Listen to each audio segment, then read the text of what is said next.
Hey guys, it's Carly from All the Pretty Books, and welcome to Collector's Corner, the place for those who want to learn more of the finer points and nuances about collecting Harry Potter books. On this segment of Collector's Corner, we're going to discuss Bloomsbury's Harry Potter and the Chamber of Secrets, what's rare, what's valuable, and how to recognize it. Harry Potter and the Chamber of Secrets was published in 1998, just 1 year after the much acclaimed Harry Potter and the Philosopher's Stone came out. And according to the bibliography of J.K. Rowling, there were only 706 first print Harry Potter and the Chamber of Secrets released. I think there were a lot more than that because there are too many of them that you see come to light on eBay and other e-commerce sites, auction houses, and that sell through like private listings and such. So I have a harder time with 706. And like the first book, Harry Potter and the Philosopher's Stone, Ted Smart, a secondary publisher, was allowed to produce Harry Potter and the Chamber of Secrets. It just came later in the timeline. I've seen people claim that it was published at the same time as the Bloomsbury, or that they're about the same in value, and neither are true. So if you're wanting the most valuable Harry Potter and the Chamber of Secrets, it needs to be the first print, first edition, Bloomsbury published version. There are many different editions of this book at this point in time. The book is 20 years old and there are many editions, even by Bloomsbury. So which one is going to be the most valuable? Which one is the first print, first edition? What does it look like? I'll show you. So this is one. This is my copy. It's a first print and it's in a jacket. It happens to be signed. I'm very excited about that. I've had it for about 10-11 years.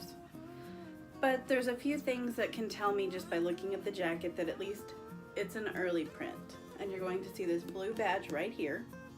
This is going to be found on earlier prints. So this doesn't mean it's a first print, it means it's an early print. So if I'm looking for a first, if I see this, I can, keep looking. I'm on the right track. But you can see the Bloomsbury here on the spine.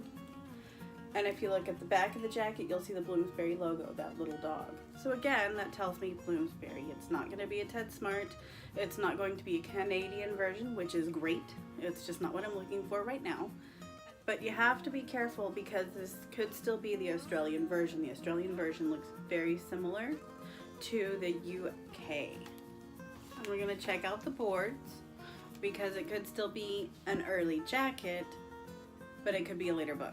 So there's still more we have to look at. So again, blue badge here.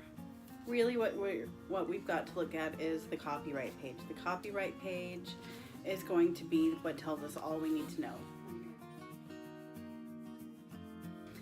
Now on the copyright page, you're going to look for published by Bloomsbury. You don't want to see any hint of Ted Smart or the Book People, though it's going to be Ted Smart. If you see anything about Book People on the copyright page, that's a Ted Smart book. Move on if that's not what you're wanting. And you want to see the full number line, which is the 1 through 10 number line, the one indicating a first print. So really that's all you have to know about this book. This book doesn't have the value of the Philosopher's Stone, so I'm not as worried about faking them per se, but you do have to be careful about people trying to sell Canadian and Australian books as Bloomsbury UK printed books. So you also need to check on the copyright page that it was printed by Clay's UK, because here's an Australian second print.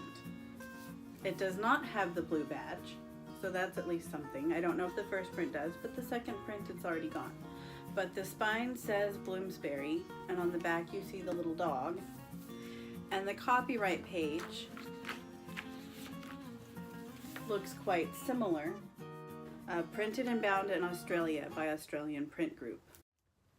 This is my Canadian first print. It has the blue badge that you see on the Bloomsbury Chamber of Secrets, the UK version. But it has Raincoast on the spine because that's the Canadian publisher, and it does not have the little dog. And this is cool. The boards for the first print Chamber of Secrets are blue. Isn't that fun? And here's that copyright page.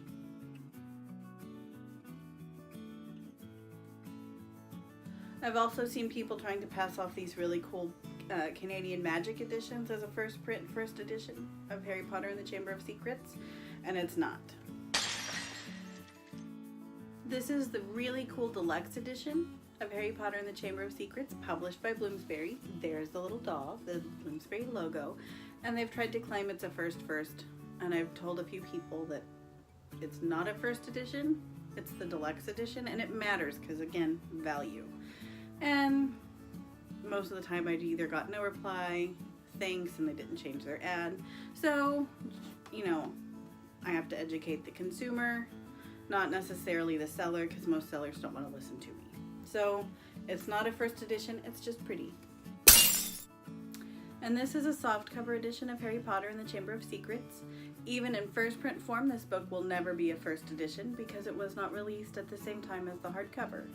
It will never be a first edition, it's just a softcover edition. You can have the first softcover edition because it is, but it's not the first edition. It will not have the same value as the hardcover ever, unless it's been signed and you're looking at an unsigned hardcover, then maybe. But all things equal, not a first edition ever will not have the same value, so do not be confused. I've even seen an ad with somebody trying to sell this as a first edition Harry Potter and the Chamber of Secrets for quite a few $100s. It's not even in English, guys, it's Russian. It's not even close. So you just have to know what it is that you're looking for, because you don't want to go put your money in the wrong place. And that's what it goes back to at the end of the day. Aren't these Bloomsbury 20th Anniversary Harry Potter and the Chamber of Secrets books really cool? I really like them. I have them in all the 4 houses, and I've seen people trying to sell them as first edition, first print. Still not a first edition, guys. It's your 20th. Alrighty, guys, that does it for this segment of Collector's Corner. If you have any questions about collecting Harry Potter books, you're welcome to leave them in the comments below. You can find me on Instagram, Facebook, Twitter, or you can send me an email through my website. And I'm so excited to celebrate my Instagram reaching 5,000 wonderful subscribers. I'm giving away a 1999 J.K. Rowling signed Harry Potter and the Prisoner of Azkaban title page. All you have to do to enter is go over to my Instagram, find the original post, follow the rules, and follow me. And with that, I'm going to say thanks for watching and happy collecting.